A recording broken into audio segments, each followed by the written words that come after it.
Yeah, oh, well, I'll go ahead and do a quick introduction for you, Akili. Akili is an executive recruiter and career development professional on a mission to help women win.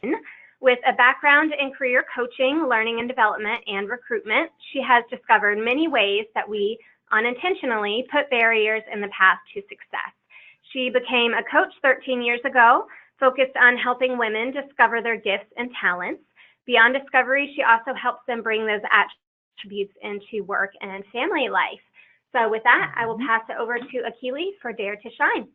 Thank you so much, Debbie. I appreciate that. Wow. I like that introduction. That made me excited to hear what I had to say for a moment. So I want to just welcome everybody on this wonderful Thursday, Friday Eve, whoop, whoop, getting ready for the weekend here.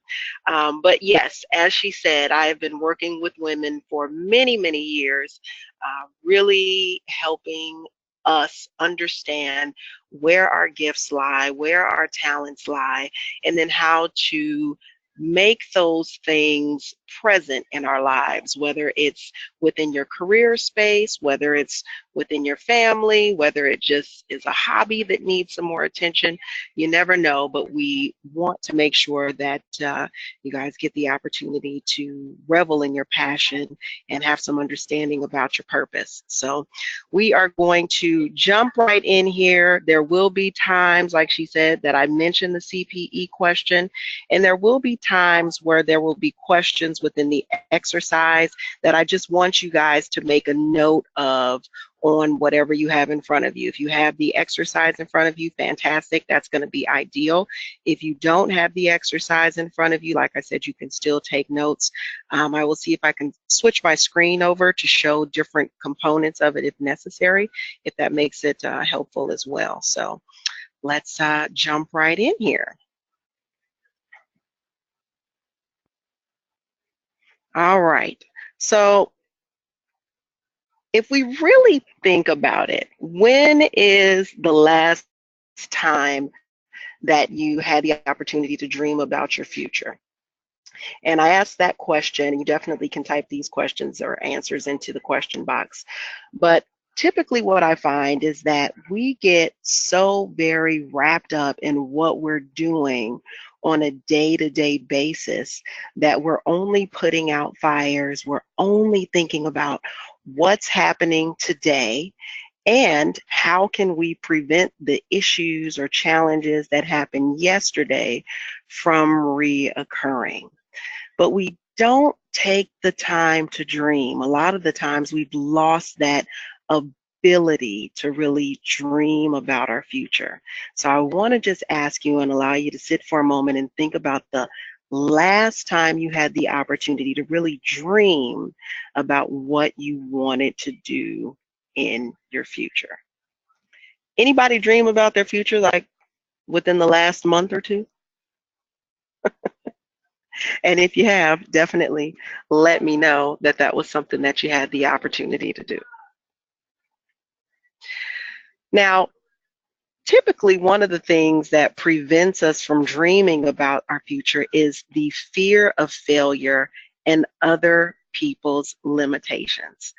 I feel like, you know, our dreams are usually really big, really expansive, and as soon as we start to have conversations with other people who, you know, have maybe stopped dreaming or who have really allowed all the limitations of life to set in, they allow their feelings to really seep into and color our ideas and our concepts.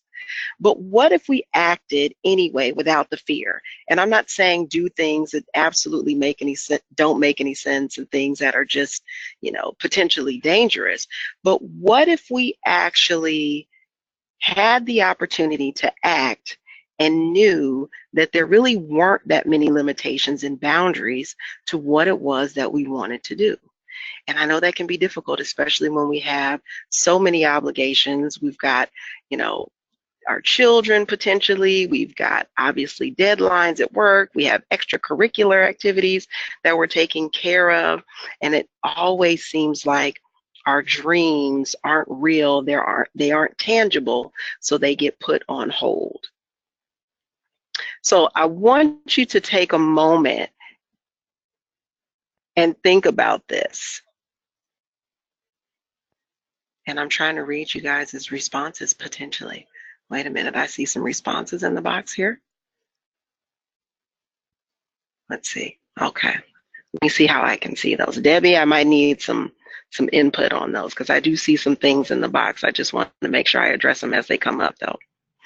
I want you guys to take a moment and think about if you had $100 million in the bank, what you would do from day to day. Okay. And I don't want you to say nothing because that's really not an option. I know some of you guys are thinking about your current situation like, oh, that would be great. I would just rest, kick back, go to Bermuda maybe. But I want you to really think about if you had $100 million in the bank, what would you do from day to day? And the reason why I give you a number is because typically, if I were just to say, hey, if all your bills were taken care of, what would you do from day to day? But that doesn't always allow you to think big enough. So if you had $100 million in the bank, what would you do from day to day? And I want to give you a moment to think about that. Oh, I see build AFWA chapters and membership. Oh, start a consulting firm. Mm-hmm. If you click, there's on the side next to where it says questions, there's like a box with an arrow. If you click that, it will undock it and it makes it a little bit easier to read the questions as they come in. I know it can be kind of tight squeezed. So yeah, it's tiny, tiny. I'm like, oh, people have questions in here. Okay. All right. I see that. Travel and donate more money to charities. Okay, I love that. Start a Shark Tank-like competition. Wait a minute.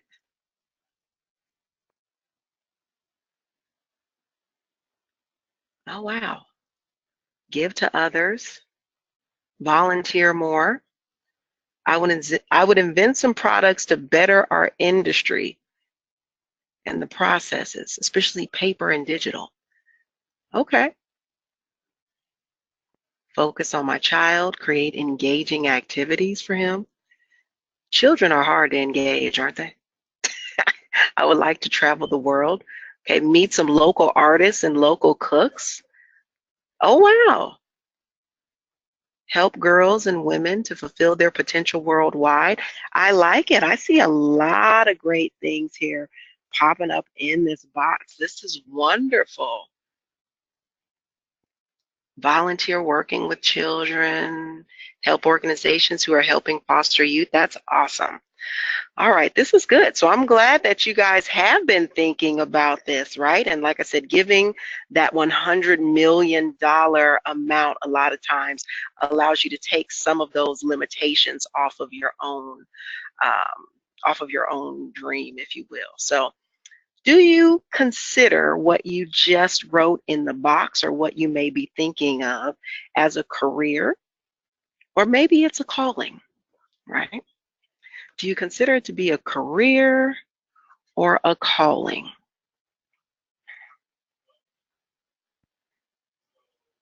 Think about that and answer that to yourself. And sometimes people will say, hey, you know what? I don't know that there is always a difference between the two. A lot of times people want to merge their career and their calling, or they want to turn their calling into a career. But I see a couple of you answering there saying it's a calling. It's absolutely a calling. Yeah.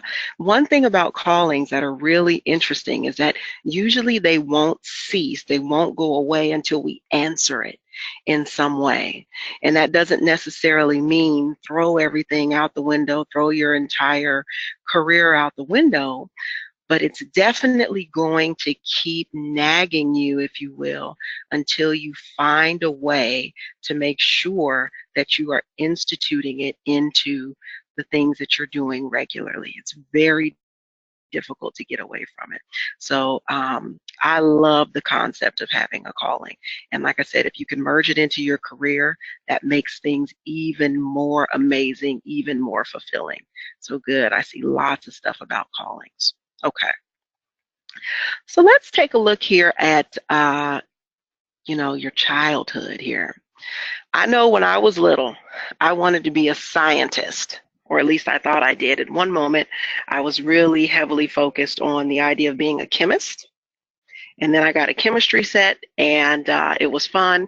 I was melting things and making things happen, but it really wasn't as exciting as I wanted it to be. And so I moved quickly into the world of zoology. I used to watch so many nature shows on TV, and I said, I knew it. That's it. I'm supposed to live in the woods. I'm supposed to be in a tree and film lions and tigers and the different things that they are doing in nature. And that was what I was going to do. I was going to go to school for zoology. I was going to just make fantastic films. And then reality actually set in. And when I say reality, I really mean my father. He told me point blank, he said, do you know how long it's going to take you to sit in a tree and film and wait for a lion to do what you want it to do? You know how long it's going to take for you to see tigers do the things that you want to film next? That's going to take days. You don't have days to live in a tree. And as I started thinking about it as a young woman, I was like, he's right. I don't have days to live in a tree. What is my life going to look like if I'm trying to make these things happen? Maybe it just doesn't make any sense for me to even want to pursue this. So I want you guys to go back to that time where you were really dreaming more as a child. Really dreaming more as a child. And then reality set in, life set in. People started telling you to be more realistic. When you look back at that, what did you used to want to be? Do you even remember? What did some of you want to be?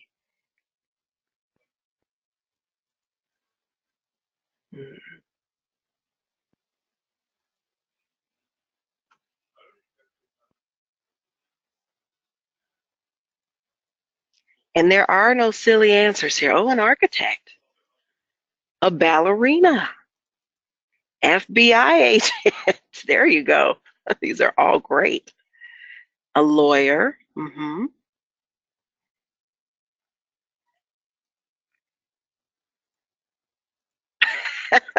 I wanted to be a cat burglar. All right. It probably is good that that didn't work out. I would agree with you. Music, but told I couldn't sing. Well, you know what? Music is in the eye of the beholder, isn't it? I wanted to work with animals in some way. Yeah, they just seem to bring out the purity sometimes. I've worked with women a lot of times who are like, I want to work with animals because I like them more than people. Like, hey, listen, mature people. All right, I'm seeing some really great answers. A dancer, a baker, but you're not a morning person. So yeah, if you had to wake up and try to run a restaurant every day or some kind of baking establishment, it would be difficult. And then I see anything but a tax accountant. Yeah, I could imagine, right? I shared with Debbie that I used to want to be an accountant as well until I took a class, and I was like, oh, clearly this is not going to be the path for me. But we see that we had all of these concepts, we had all of these ideas, and we weren't afraid to really think about what we wanted to be. There was no reason why we couldn't achieve any of these things. So I want you to also think about whether or not any of those attributes for that particular career that you were interested or that role you were interested in really lie within you today. Do any of those things still remain? Because I know for me, I'm still very analytical. People consider it to be one of my major challenges because I will analyze things. I want to know why things happen. I take a very scientific approach to things. So that's never going to go away. That is very much a thread that still lives inside me here. So yeah, the discipline and the creativity that you learn from ballet, absolutely. But you still very well may have those same key pieces inside that made you feel like you needed to participate in this particular career activity. So that's what I really want you to think about. Usually those things don't go away. And for many of us, we have the desire to go into a certain path when we're younger because it's just something we gravitate towards. It's something we like. It's somewhere where our gifts may lie. So I don't want you to lose sight of that concept. So definitely not an accident. So let's jump into the exercise so that we can start breaking this down a little bit. Now, does anyone not have the exercise in front of them? I'm sure there are people that may not. So here's what I want you to do first of all, and I'll put the sheet up here as well if we can get that rolling. First of all, I want you to look at all the fantastic words that exist within the box. Okay, look at all those words that are there. And I want you to just circle each word that resonates with you. And do not try to limit yourself. I simply want you to circle the words that resonate with you. And like I said, do not try to limit yourself. You can go crazy. And I'm going to switch over to this monitor here. Debbie, can you see my screen with this monitor? With all the words on it? Just checking. Nope. Yes, I can see it. Okay. Okay, so you guys can see all the words. So just take the time to circle them. But if you're actually seeing the screen that's got the sheet with them, you know, definitely it'll take you a little bit more time, but you can write abbreviated versions of the words if you want. But all the ones that jump out at you or really resonate with you.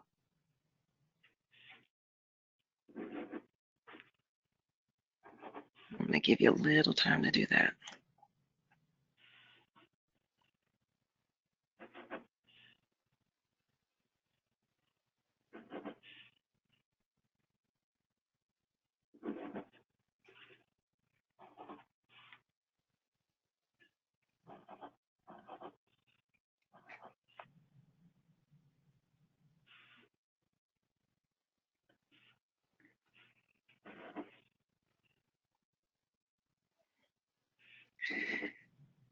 Now, I know for some of my critical thinkers and my high achievers, you may try to work ahead. Don't do it. Stay in step one.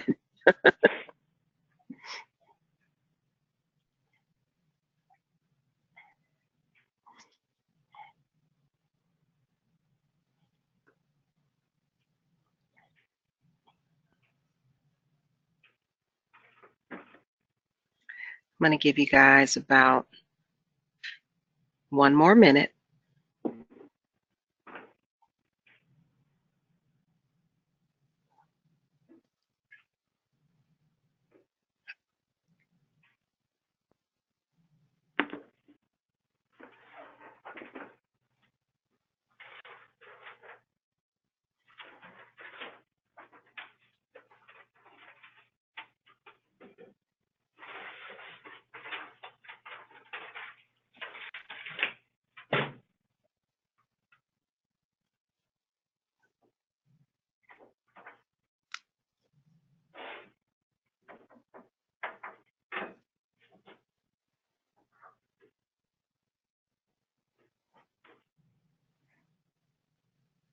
It's always so funny to watch this process. People are wondering, like, does this resonate with me? Okay. All right. Hopefully everybody is good and got the opportunity to circle the ones that really jumped out to them. We are going to jump into step 2 now, or actually 1B is what I'm going to call it. And I want you to narrow down the words from your list to the 3 that mean the most. Okay? I'm going to give you up to 3 minutes to do that, but we'll see how people are doing here. The 3 words that really resonate with you the most.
How's everybody doing?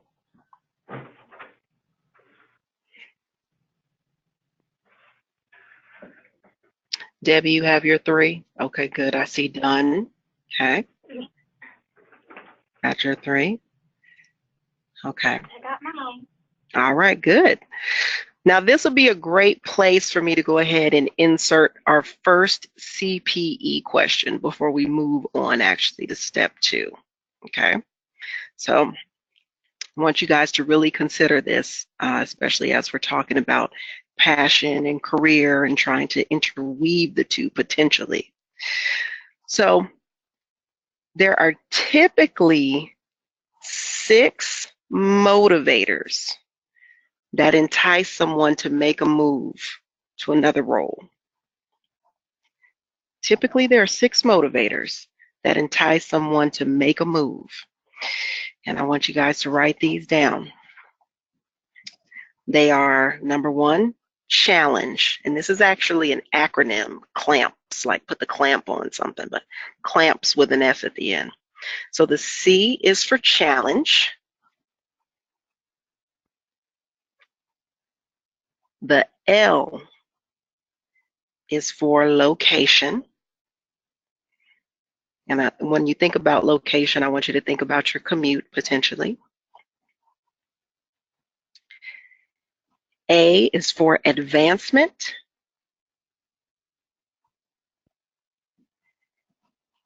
M is for money.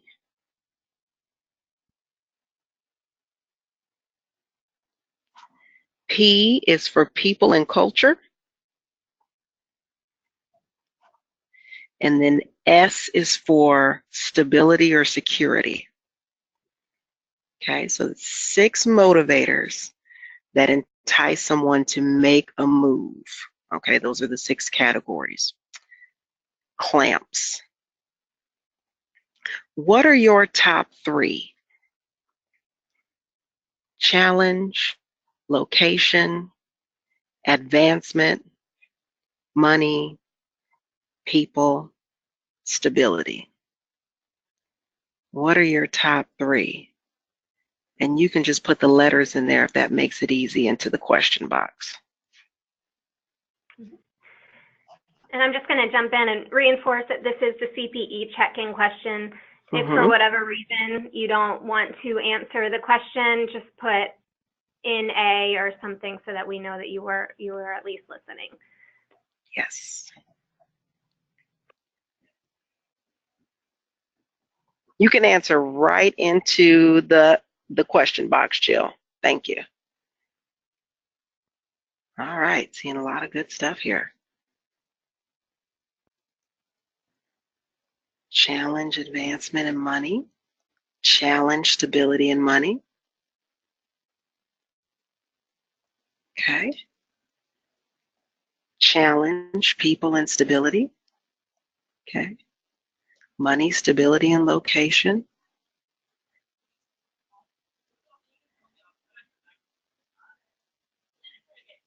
Okay. Challenge, money, people. Challenge, advancement. Okay. Stability. Flexibility. All right. Got your own category. All right. Challenge, money, and people. Okay. Location, money, and people. Okay. Money, challenge, and advancement. So it's very interesting. Of course, when we ask people that question as recruiters, we're really trying to find out how we're going to make the best match between a potential organization and a candidate, because we know we're changing people's lives when we do that. But the interesting thing is, challenge to one person obviously could mean, 50 bazillion things to 50 bazillion other people. So it's good for you to really keep that in mind as you consider making moves. There's really 6 reasons why people would. And if you understand what your top 3 are, it can be a little easier for you to vet out companies that don't meet your needs, because you will be ready to make a move if those top 3 things aren't met when you are working there. So I like to put questions in that create a little bit of awareness and self-reflection, if you can't tell that I like to do that. So, all right, thank you guys for answering those questions. It's awesome. Hopefully also everybody has narrowed down their top 3. You guys don't need to write your top 3 in the box, just keeping that with you here on the exercise. And now we are going to step back into the exercise and jump into the second piece of the puzzle. Okay. All right. So now that we've got our top 3 narrowed down, what I want you to do is get clear now on who it is that you would like to serve, or who would need to benefit from you reaching your goals or your dreams, right? So I truly believe that we're naturally drawn to a group of people. All right. I do think that there's people that just come to us. We have no reason why that's the case, but they have questions for us. They want to get our opinions about things. They tend to be in our circle of people. They're just kind of our group or our tribe. You hear people using that term a lot now. So think about what that group of people actually is. For me, typically I'm drawn to women, right? I can even narrow it down more to specific age groups. Usually I'm drawn to women and they're drawn to me in their 30s and their 40s. A lot of the times they're people, or women obviously, who are going through similar things that I am, or who have had similar experiences to me. Okay, it's very common for the people that are drawn to you to be very similar to you in some way, right? So I know that I would have conversations with lots of women who would have challenges with self-esteem, and they needed that inspirational word to help them realize that there's nothing that they really cannot do. Let's see how we can break through this mindset to get you back on track to do the things that you're really destined to do, or designed to do, or desire to do, right? And so those are, some of my favorite conversations to have, because I can see what happens, when I get to inject that inspiration in. I get to see the wheels turning and those aha moments start pouring out, and I get really excited about that. So think about your time there. Who is going to benefit from you living your dream? It could be children, it could be animals, it could be, And if you just put women, I want you to get as narrow as you possibly can. I want you to get as narrow as you possibly can with that. Like if you could get a picture of what she looks like or what kind of things that she's dealing with, great. If women is what comes to your mind and you can't get you can't go any further than that right now, that's okay too. But I want you to try to get as narrow with that as you possibly can.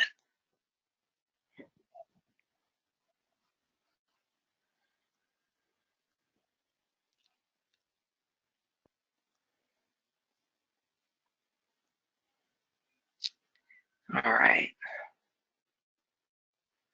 Let's jump into number 3 here, step 3. And I just want you to write this down. Obviously, if you don't have the exercise in front of you, just write it down below your 3 words that you've already picked, just basically as a step 2. In step 3, you can see that it's going to take us a couple of minutes to write it down, about 5 minutes. But I want you to think about your cause, right? And when I say cause, it's really what is it that you stand for? What is the problem in the world that you want to solve or that you want to see solved? Because sometimes people hear the word cause and it's really big and they can't think about, what that really looks like. But when you look out at the world, not just your internal world, obviously, but you look out at the world, what is the problem that you want to solve or you want to see solved? Sometimes that's an easier way to come up with what your cause would be. Another way to look at it is, what are you willing to go to the mat for? And I know there are a few things in my life when I think about them happening, when I think about them occurring today, tears come to my eyes because I'm extremely passionate about those things occurring and I want them to be solved. I don't want this to continue in the world. And we could say that about a lot of different things. Some people may say, hey, I don't want the environment to be ruined. But I know when I think about the environment, it doesn't make my heart skip or it doesn't bring any tears to my eyes. I really do want it to be there for my children, but it doesn't create almost a level of just discomfort when I think about what's happening there. So I want you to think about what is causing you to have that discomfort, right? So again, what is the problem in the world that you want to solve or the problem that you want to see solved? And what are you willing to go to the mat for? What are you willing to fight for?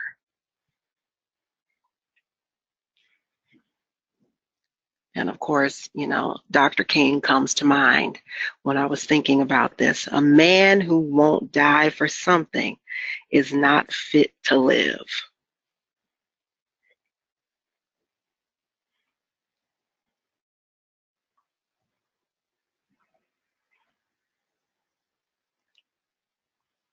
And this one can be a little heavier, so that's why I give some extra time on this one.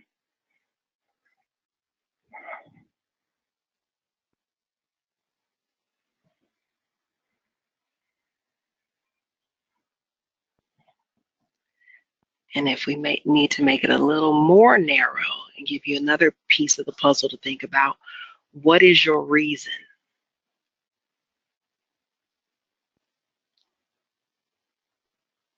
Not saying that you're ready to die for things necessarily, but if there was something that you felt that convicted about, what is that?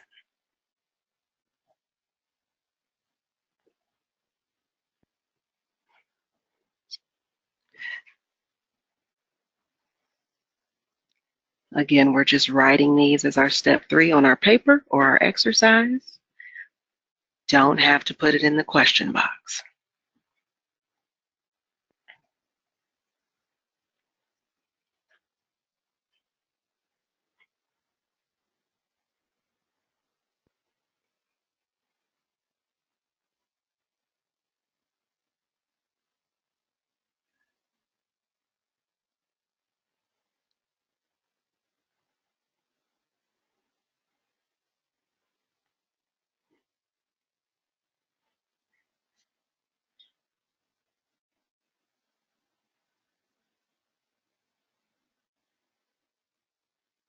Mm-hmm.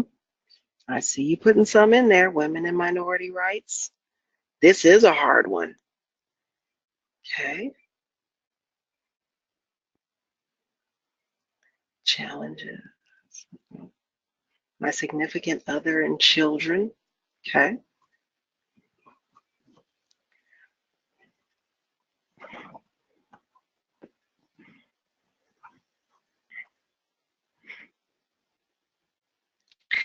And if you're still having a challenge with it, and you're like, I really can't think of anything that tugs on my heartstrings that strongly, think about something that you've gone through yourself that really rocked you to your core, right? But you came out on the other side, virtually unscathed. Not something that you would ever want to go through again, but definitely something that you could teach other people about. Because I'm a big fan of being able to use your life as a classroom.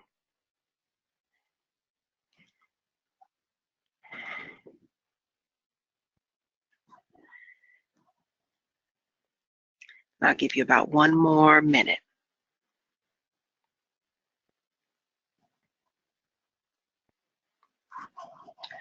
So if you were to consider something you went through, really rocked you to your core, but you came out on the other side virtually unscathed,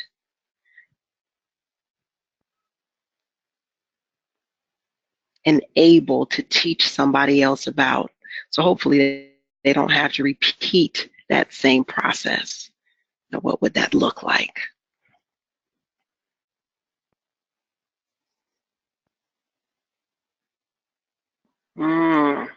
Okay.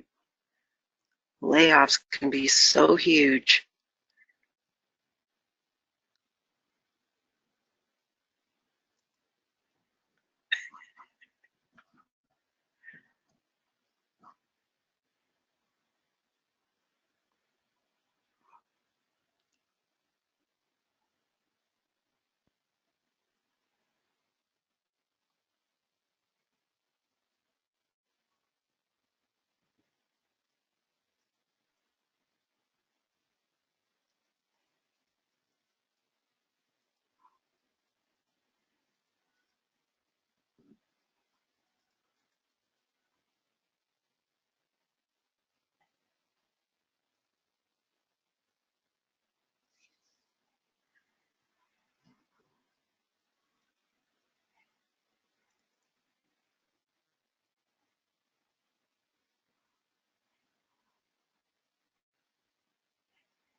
All right.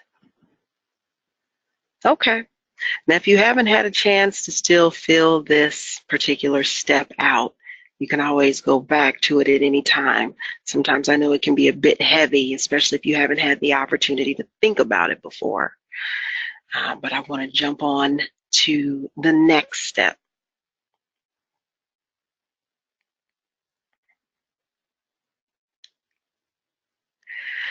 Let's take a look at the how you would live out your passion and your purpose. So there's things that you do really well, that you enjoy. That's the key piece of the puzzle. Things that you do really well, but that you also enjoy them. And there's also things that people come and ask for your expertise about, or things that they ask you to do. Now, if people are always asking you to move or help them do something that is really an arduous task that you don't enjoy doing, this would not qualify. But I really want you to consider what you do when the time passes and you can literally lose yourself. You look up one moment and all of the time is gone. You're like, hey, how did that happen? Right? So I'm going to flip over to my other screen here in a moment too, if people still don't have the exercise. But I want you to look at the words on the list and circle 1, 2, or 3 of them that describe how you want to be able to live out your passion. Again, keeping in mind it has to be something you really enjoy doing.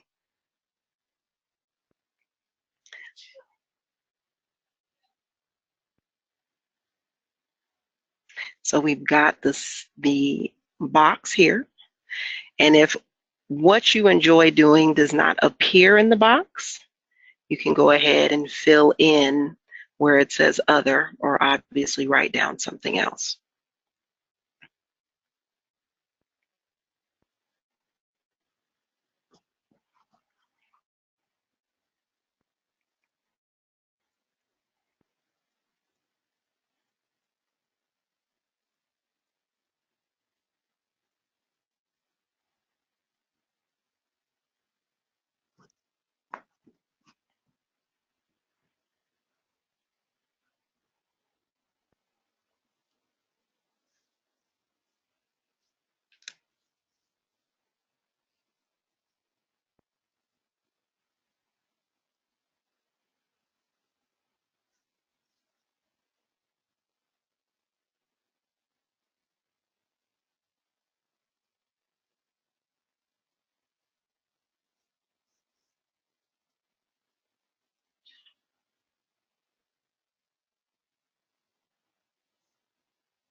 I'll give us one more minute for this one. Usually people can get through this one pretty quickly because you know what you like.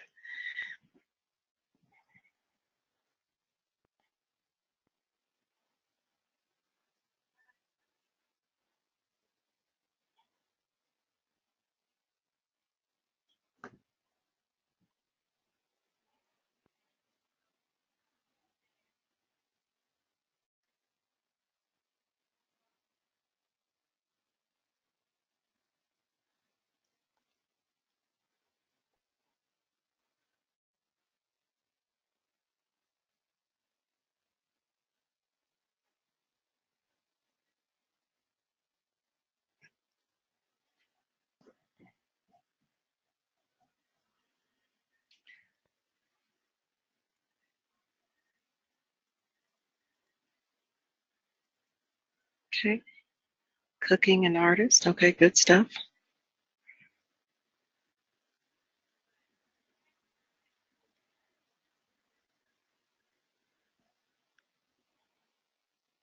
All right. Now I'm going to move on back over to the presentation, and I want us to really look at where these things begin to intersect, because we've looked at these 4 different areas, but now it's time to put these things together, so hopefully they're making a bit more sense to you in terms of passion and purpose. Okay, so you've got these areas. You've got your personality, which is what we looked at first. You've got your people, which is the second thing that we've looked at. You've got your cause, and then you've also got your quote unquote pastimes, right? And so this is where your passion typically lives, at the intersection of all 4 of these areas. Okay, so we've got personality, people, cause, and pastimes. So let's put it all together. All right. So the first thing you want to do is write out your 3 words from step 1, because we really want to put this together in potentially a statement form. It'd be nice if it just came together fantastically.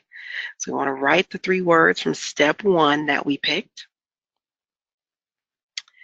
Then we want to write down our people or our group.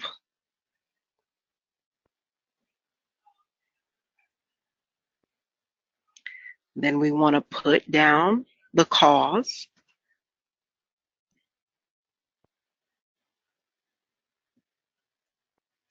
And then we want to write down the how.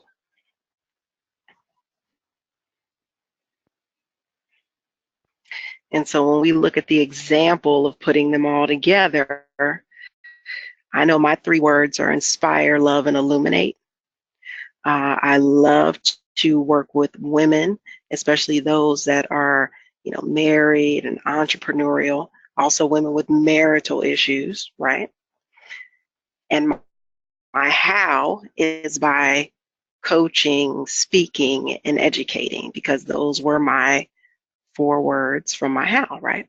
So my sentence just comes out. I inspire, love, and illuminate married entrepreneurial women with marital issues, because that's the new area of women that I'm starting to work with much more. And I will do that by coaching, speaking, and educating.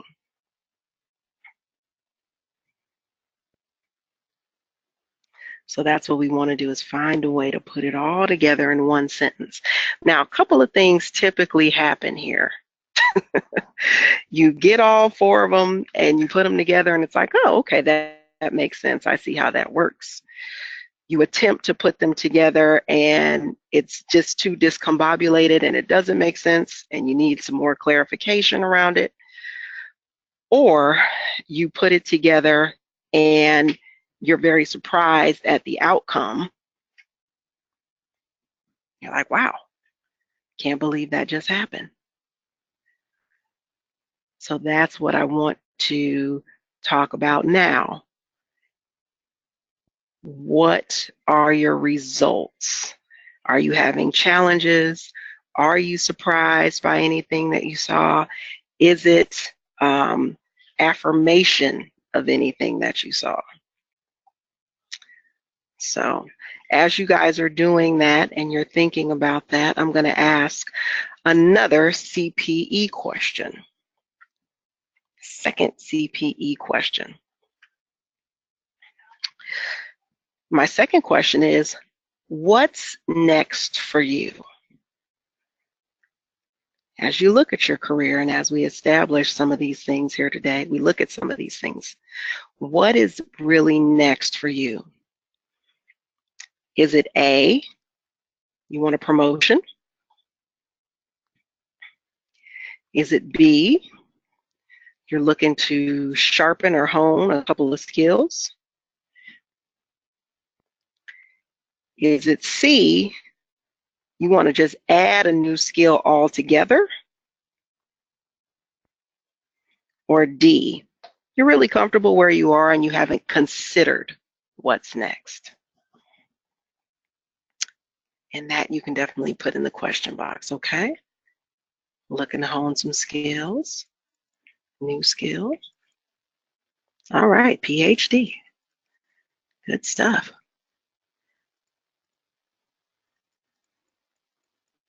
I love new skills. Okay.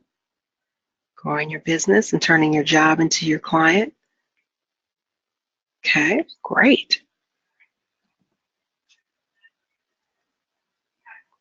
Okay.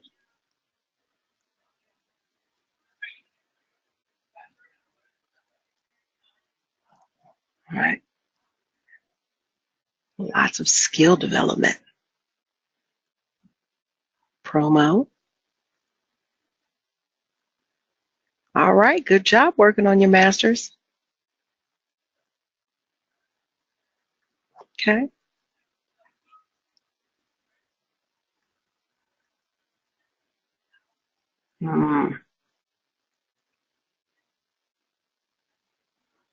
Interesting. Okay. Corporate or public speaking is huge for a lot of people.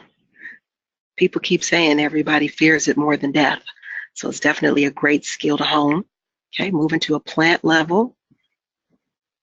Working on a director of finance role right now for a plant. So that's interesting. Okay, good. Now, how are you guys all doing with your passion statements and putting them together? Are you seeing any challenges with this? Or is it making sense? Is it helpful? What are your thoughts?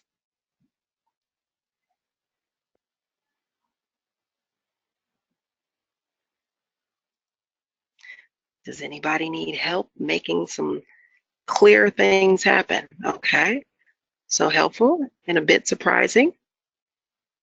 Okay, sometimes that happens. Very helpful. Okay, I love that. Okay, good.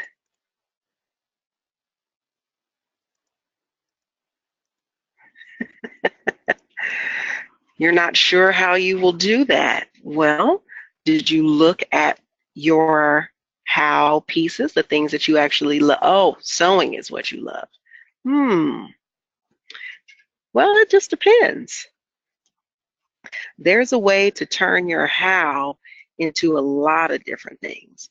I always say when we have challenges trying to figure out the how, sometimes my clients will say, well, I want to start a class now specifically targeted towards this group of people that I want to work with that teaches them how to do this, because perhaps sewing for you is very relaxing, or perhaps sewing for you allows you to get your creative juices flowing. Perhaps sewing for you is an outlet that people don't even consider as something that they could do.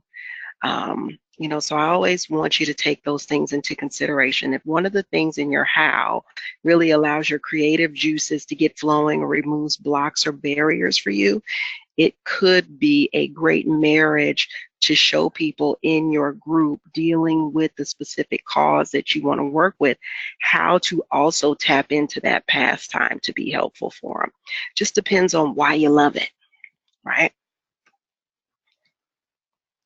Depends on why you love it.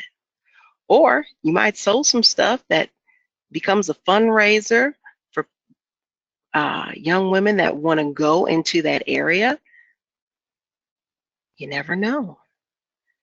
Okay, more active board member. Great. This is good. And that's another thing. AFWA is an excellent way to get involved, especially if you have that desire to work with more women and young women, obviously. You want to be able to serve in that capacity, and you want to tie in what you're doing currently. It's a great way to give back as a mentor, and like I said, be able to share some of those things that you're passionate about with young women, as well, to get their embers more stoked about the field, or just about knowing women like you in the field. That can be very exciting. I think that's great. Okay. So like I said, I see a couple comments. I'm glad to hear that for some of you it was really helpful. I'm glad to hear for others it was a bit surprising, but also helpful. I'm glad to see that you're looking at ways that you can mentor and give back. That's awesome. I'm going to ask my third CPE question for you now. As I continue to move forward and do these, wonderful webinars, sharing with you my gifts and passion, what would you like my next presentation to be about? So we've got a couple choices here. We've got the career planning process. And I'll just say it's A, the career planning process. B, 6 personality types and how they impact your career. C, how to interview like a rock star. D, how to learn to love networking. And I know we participate in networking things here all the time, including networking education. E is private practice for you, what successful women do differently. So that was the last one. E is private practice for you, what successful women do differently. So you can definitely let me know which one you feel most drawn to. Career planning, personality types, interviewing, networking, or private practice.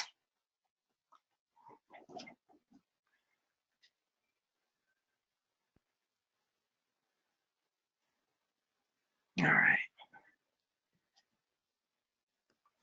So, and if you guys are still working through your presentation, I mean, you're putting everything together still with your sentence. I know a lot of times it can be personal, but hopefully for some it was a confirmation. And like I said, again, hopefully you guys learned quite a bit from it. All right, Debbie. All right, thank you so much, Akili. That was a great presentation. I really enjoyed it, and judging by the engagement, I think all of our participants really enjoyed it as well.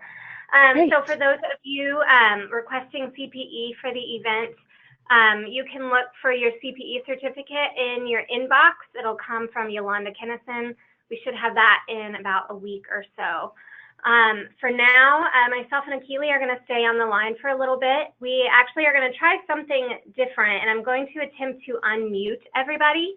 You can certainly continue to type in questions, but we're going to take you off mute. So if you have any questions for Akili, or if you want to share your passion statement, you know, if you just want to stay on and discuss for a little bit, we're going to hang out for a little while, and I'm just going to open it up. So thank you all again for attending. Yes, thank you. Let's see here if I can maybe unmute you. I say that, and then I don't know if I can do it. Oh, you know what? Akili, you might need to do it because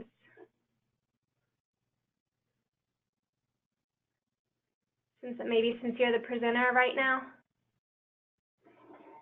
Let's see.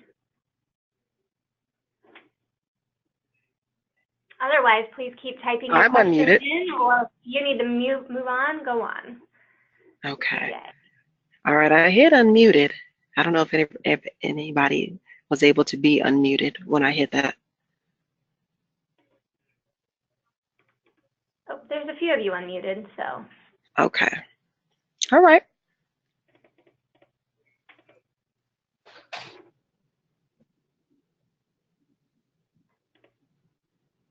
Any questions or comments?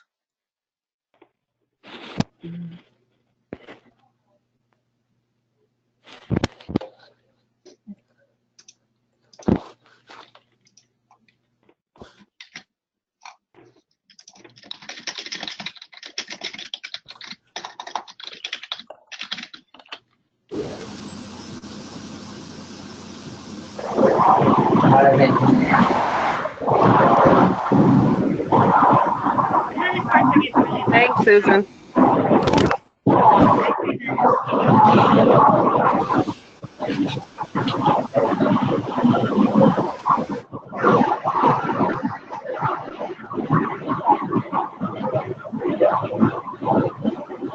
Oh, wow. So maybe that's not a great idea. Yep. And when I press...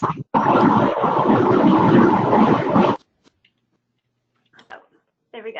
I might have fixed that out. But yeah, if you don't have any other questions or comments, we're otherwise finished for today.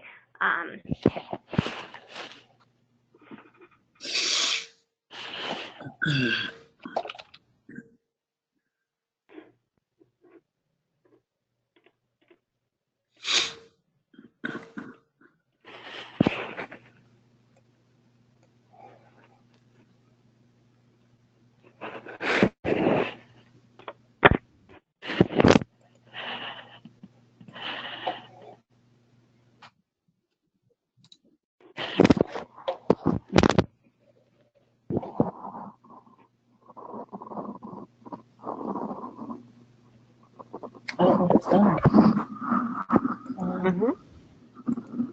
Yep. Debbie, can you hear me now? I can. Okay. I was saying they have some good questions about personality types. Okay. Mm-hmm. Yeah, well, that was a good conversation. I don't think the unmuting at the end works so well. We've got a few people still on. Yeah. They've maybe stepped away from their desk, or maybe they're still there. Again, can certainly type questions into the box. But yeah, it was great. A great presentation. Thank you. Good. I'm glad you enjoyed it. And like I said, let me know what continues to be the response. Yep, it's all complete. Yep. Glad you enjoyed it.